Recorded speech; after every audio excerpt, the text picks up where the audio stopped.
Hello and welcome to this video tutorial on how to register the AirPrime modules and other OpenAT modems with AirVantage. Before you can begin managing your devices, you must first make AirVantage aware of them through the registration process. Registering a few devices can easily be done via AirVantage's web interface.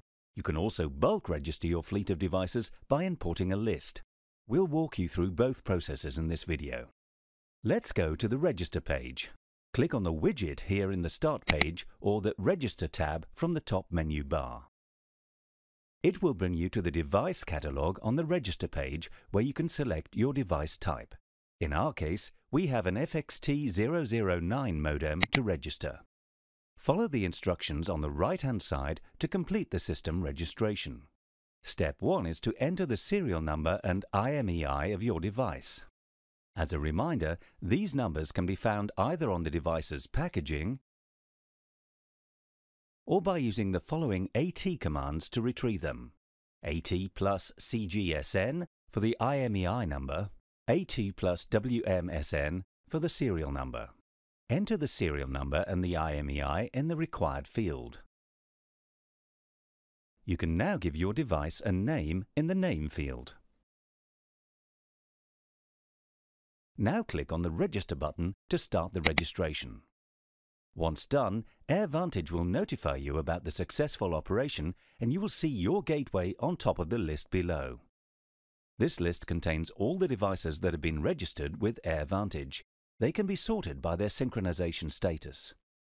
As you can see, our newly added modem has not yet synchronized. Step 2 is then to turn on your modem and check if it is configured to communicate with AirVantage. We can send the following AT commands to configure the heartbeat frequency to once every 15 minutes and initiate the first connection with AirVantage.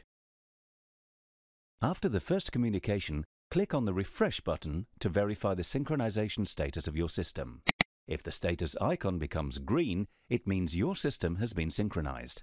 Your device can now be monitored and configured from AirVantage. Click on the Monitor the System icon to start. If you have a lot of devices to register, it will be simpler to perform a bulk registration. Click on the Import a List button. The Import Systems dialog box will open. Download the import file template in CSV format by clicking on Download Template. Gateway IMEI and Gateway Serial Number are the only fields in the spreadsheet that must be filled in. The other fields are optional. If you only have your IMEIs, contact your reseller or Sierra Wireless to get a serial number conversion. You may also assign a name for each of the systems. Once you've finished compiling the import file, go back to the Import Systems dialog box, browse and select it, and click on Start. Now you should see your list of devices on the Register page and they will synchronize with AirVantage after their first communication with AirVantage. If they don't manage to synchronize, please verify that your modems are configured to communicate with AirVantage as discussed earlier. This brings us to the end of the device registration tutorial. You can find more tutorials from our documentation center at doc.airvantage.net. Thank you for using AirVantage.